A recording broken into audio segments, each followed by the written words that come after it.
We've all been pretending for most of our lives, and for most of that time, it was a pretense we could not even recognize or identify.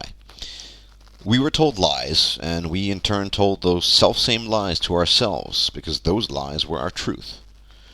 For many of us, it was not even a very long time ago that we were still feeding at the trough of blue pill wisdom, and yet, over time, we have learned anew. We have learned of female nature, and consequently of our own nature in relation to that nature, and we continue to seek understanding of female nature, with a view towards understanding ourselves, and solely for that purpose do we seek knowledge of the human female. A far cry from the mystical, ethereal bond that exists only in the minds of the ignorant, we have correctly assessed the human female-male relationship to be one that is essentially nothing but a business transaction, and one in which the female has decided advantages over her male counterpart, specifically over the ignorant male. It has been our task to peel away the layers of deception that you might know yourself, and know that which the world at large does not wish you to know, namely that in this business transaction you shall forever be the participant of lesser value. Whatever your attributes might be, you are an appliance to be used, and when the time comes, to be tossed away, as would be any other failed appliance. With no forethought as to your human form and mind, you are there to do. Women are human beings, men are human doings. For most of us, the veil of the mystic has been removed. We understand that our past perceptions of female-male relations were founded on falsehood, and that is part of the pretense we all maintained. But today, I wish to speak of another aspect of the pretense, one which few will touch, perhaps because it sounds too extreme. But I, for one, am past the extreme. Let those who wish to do so label me as they wish. It shall not prevent me from speaking the truth. If the human female views the human male as a discardable appliance in utility within the context of the so-called romantic relationship, how then does she view him outside of that relationship? I will claim that she has no view for man whatsoever. Man is invisible to woman in the collective sense. You as a man are nothing, not even an appliance. You are a non-entity. How do I know this? I simply look at the world. That world tells the entire story, and is one fraught only with callous disregard towards men. When we look at the legal system, what consideration has the female shown us? When we look at education, what consideration has the female shown us? When we look at medical spending and research, what consideration has the female shown us? When we look at the job market and employment, what consideration has the female shown us? You shall know them by their fruits. Do men gather grapes of thorns, or figs of thistles? Most certainly not. Men do not do so, but the more important question is, do women do so? What fruit have women borne forth these past decades? Have they borne forth fruit, or have they borne forth thorns and thistles?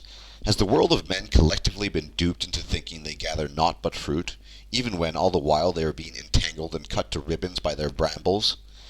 This is, of course, the grand deception, that of the female as fruit-bearer, as nurturer, as kindness embodied. And collectively speaking, it has served female kind well, for without this false perception, there never would have been a feminism, nor would have affairs reached the deplorable state they are currently in. And this is the key to understanding the pretense. We have a very real and biological bias that strives to prevent us from seeing the truth for what it is, be it in the game of reproduction, or elsewhere in the game of survival. What fruits have women brought forth in the last few decades that were either not poisonous to men, or somehow benefited men in like fashion akin to the manner they benefited women? Has the domestic violence industry helped men? Have educational and hiring quotas helped men? Has the disproportionate amount of money spent on breast cancer research helped men afflicted with prostate cancer? Pose to yourself the question, what have capital F feminism, and by extension the masses of lowercase f feminists, done to improve the lot of men? Or better put, what have they done to improve their own lot without it being at the expense of men? If you find yourself answering the question with little to nothing, then you are getting closer to the truth. It is true that men and women, in the strictest biological sense of the word, are not competitors.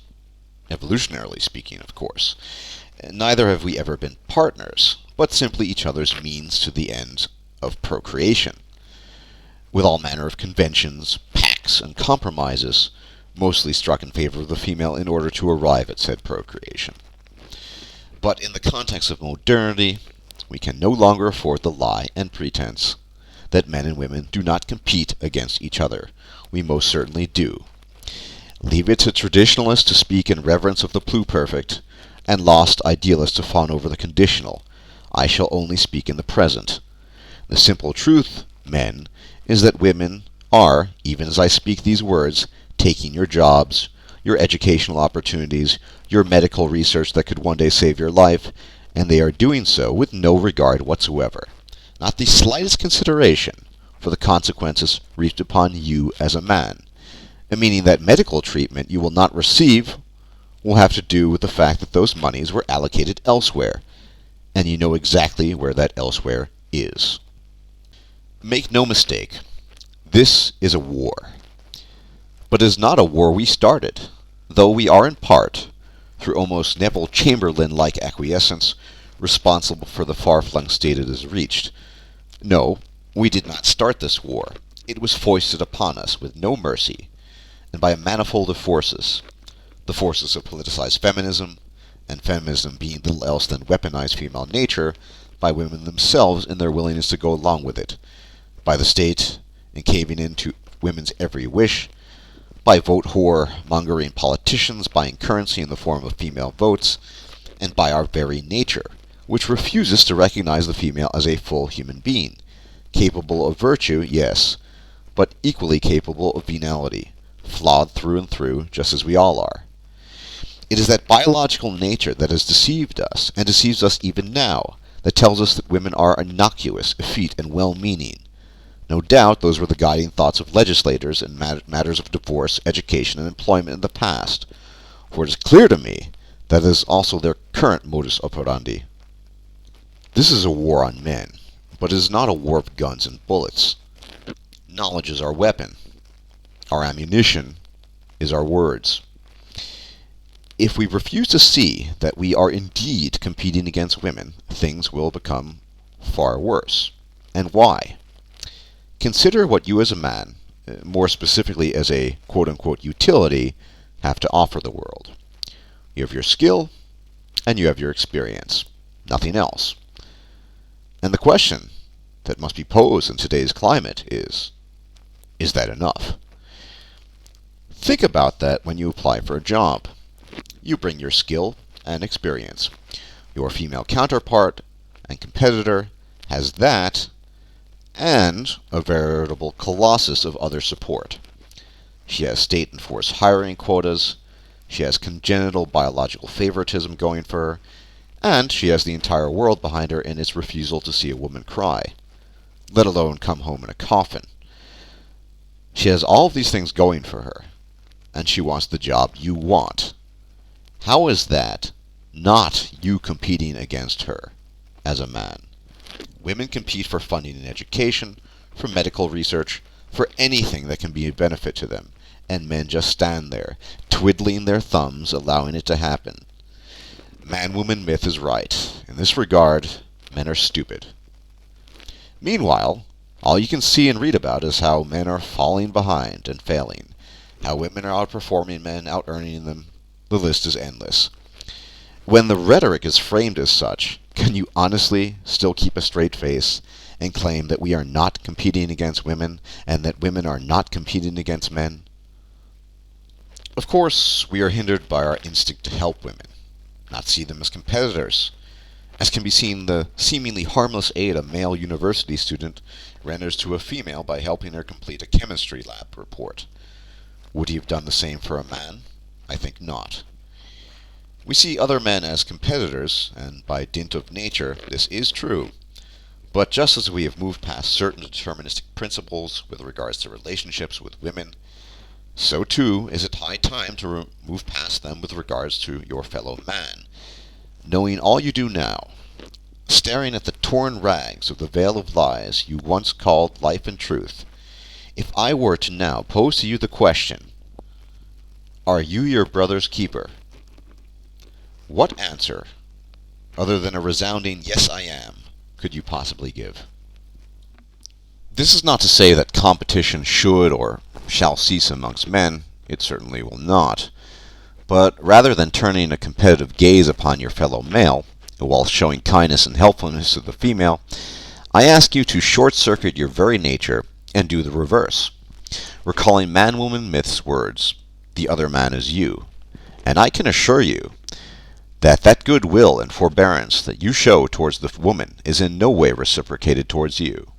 She can and will see you starve to death on the street, not out of malice, but simply because she gains some benefit from doing so. A benefit to her, of course. Remember, you are invisible, non-existent. It's not malice at all. It's simply business as usual.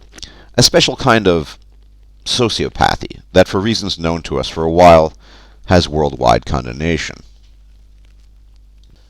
But until we drop this collective pretense that women are somehow our natural partners, that they wish well upon us, as well as the pretense that feminism is anything but weaponized female nature, things will continue to become worse.